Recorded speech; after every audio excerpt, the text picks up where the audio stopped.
கர்த்தருடைய நாமம் மகிமைப்படுவதாக. பிரியமான தேவ பிள்ளைகளே, யாத்திராகமம் 15ஆம் அதிகாரம் 23 முதல் 25 வரையில் உள்ள சம்பவத்தை இந்த நாளில் நாம் தியானிக்க போகிறோம்.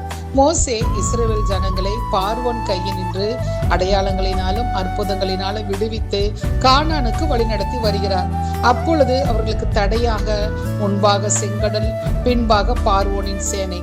இஸ்ரவேல் ஜனங்கள் இதை பார்த்து பயந்து மோசேக்கு விரோதமாக முறையிடுகிறார்கள். தேவனை நோக்கியும் அவர்கள் கூப்பிடுகிறார்கள், மிகவும் பயப்படுகிறார்கள். பாருங்கள், 10 விதமான அற்புதங்களால் அவர்கள் விடுவித்த தேவன் இப்போது இந்த இக்கட்டான சூழ்நிலையில் மோசேயிடம் அதே கோலை செங்கடலுக்கு முன்னாக நீட்டச் சொல்லுகிறான். அவன் நீட்டின பொழுது செங்கடல் 2ஆக பிளந்து அவர்கள் வெட்டாந்தரையில் நடந்து போனார்கள் என்று நாம் பார்க்கிறோம். யாத்திராகமம் 15ஆம் அதிகாரத்தில் 1 முதல் 21 வசனங்களில் அவர்களுக்கு கிடைத்த வெற்றியை, ஜெயத்தை பாடலாக பாடுகிறார்கள். அதே அதிகாரம் யாத்திராகமம் 15ஆம் அதிகாரம் 22ஆம் வசனத்தில் சிவந்த சமுத்திரத்திலிருந்து சூர் வனாந்தரத்திற்கு வரும்போது 3 நாள் வனாந்தரத்தில் தண்ணீர் கிடையாமல் நடக்கிறார்கள். மாராவிலே வந்தபோது தண்ணீரை கண்டு சந்தோஷத்துடன் குடிக்க போகிறார்கள். ஆனால் குடிக்க முடியவில்லை. அவ்விடத்தில் இருந்த தண்ணீர் கசப்பாக இருந்தது. தண்ணீரை குடித்து தாகத்தை தீர்க்க முடியாமல் மோசேயுடன் அவருக்கு விரோதமாக முறுமுறுத்து எண்ணத்தை குடிப்போம் என்று சொல்லுகிறார்கள். மோசே கர்த்தரை நோக்கி கூப்பிடுகிறார். கர்த்தர் மோசேக்கு ஒரு மரத்தை காண்பிக்கும் பொழுது அதை தண்ணீரில் போட்டவுடனே அது மதுரமான தண்ணீராக மாறுகிறது. யாத்திராகமம் 15ஆம் அதிகாரம் 25ஆம் வசனத்தின் பிற்பகுதியை நாம் வாசித்து பார்க்கும் பொழுது அங்கே அவர்களை சோதித்து என்று சொல்லப்பட்டுள்ளது. தேவன் அவர்களை சோதிக்கும்படி இந்த சூழ்நிலையை அனுமதித்தார் என்று சொல்லி நாம் பார்க்கிறோம். இதை கேட்டுக்கொண்டிருக்கிற தேவ பிள்ளைகளே, சற்று யோசித்து பாருங்கள். பார்வோன் கையினின்று அற்புதங்களை, அடையாளங்களை செய்து விடுவித்தவர், தங்களுக்கு முன் நின்ற செங்கடலை 2ஆக பிளந்து வெட்டாந்தரையாக மாற்றி கொடுத்தவர், பின்தொடர்ந்து வந்த பார்வோனையும் அவன் சேனையும் அதே செங்கடலில் அழித்தவர், அவர்களுக்கு தண்ணீர் வேண்டும் என்று அவர்கள் தேவனை நோக்கி முறையிட்டு இருந்தால் அவர்களுக்கு அவர் தண்ணீரை கொடுத்திருக்க மாட்டாரா? 3 நாட்கள் அவர்கள் தண்ணீர் இல்லாமல் அலைய வேண்டிய சூழ்நிலை இருந்திருக்காது. அடுத்து கசப்பான நீரை கண்டுபிடித்த உடனே அந்த கசப்பை மாற்ற தேவனிடம் அவர்கள் முறையிட்டு இருக்கலாம் அல்லவா?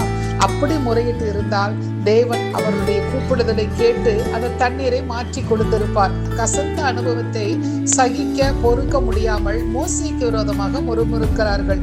அன்பார்ந்தவர்களே, இது போன்று எத்தனையோ நன்மைகளை தேவனிடத்திலிருந்து நீங்கள் பெற்று அவைகளுக்கு நன்றி சொல்லி துதித்து தேவனை மகிமைப்படுத்தி இருக்கிறீர்கள்.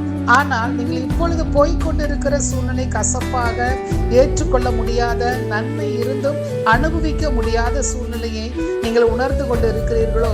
இஸ்ரவேல் ஜனங்களைப் போல மோசேக்கு விரோதமாய் முறுமுறுத்தது போல உங்களுக்கு இந்த கசப்பான சூழ்நிலையை இவர்களால் தான் நான் அனுபவித்துக் கொண்டு இருக்கிறேன் என்று சொல்லி யாரோ ஒரு நபரை குறை சொல்லி கொண்டு அவர்கள் மீது கசந்து கொண்டு வைராக்கியமாக, கோபமாக காணப்படுகிறீர்களோ? இல்லை பிரியமானவர்களே, இந்த கசப்பான அனுபவம் கூட தேவன் உங்களை சோதிப்பதற்காகத்தான் உங்கள் வாழ்க்கையில் அனுமதித்திருக்கிறார் என்று ஏற்றுக்கொள்ளுங்கள். உங்கள் கசப்பான அனுபவத்திற்கு மற்றவர்களை குறை சொல்லாமல் அந்த அனுபவம் மதுரமாக மாற தேவனை நோக்கி விண்ணப்பம் பண்ணுங்கள். மோசே மரத்தை தண்ணீரில் போட்டவுடன் தண்ணீர் மதுரமாக மாறினது போல இயேசு கிறிஸ்துவின் சிலுவையின் மூலம் உங்கள் கசப்பான அனுபவத்தை மதுரமாக மாற்ற முடியும். பாருங்கள், அவர்கள் ஏலிமுக்கு வந்தார்கள். அதற்கு பின்பாக அங்கே 12 நீரூற்றுகளும் 70 பேரீச்ச மரங்களும் இருந்தது. அங்கே தண்ணீர் அருகே பாளையம் இறங்கினார்கள் என்று சொல்லப்பட்டு இருக்கிறது.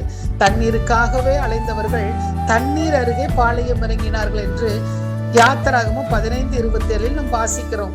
ஒரு கசப்பான அனுபவத்தை ஏற்றுக்கொண்டால் தான் ஆசீர்வாதத்தை கண்டுபிடிக்க முடியும். தண்ணீரே இல்லாமல் இருந்தவர்களுக்கு எவ்வளவு பெரிய ஆசீர்வாதம் பாருங்கள்.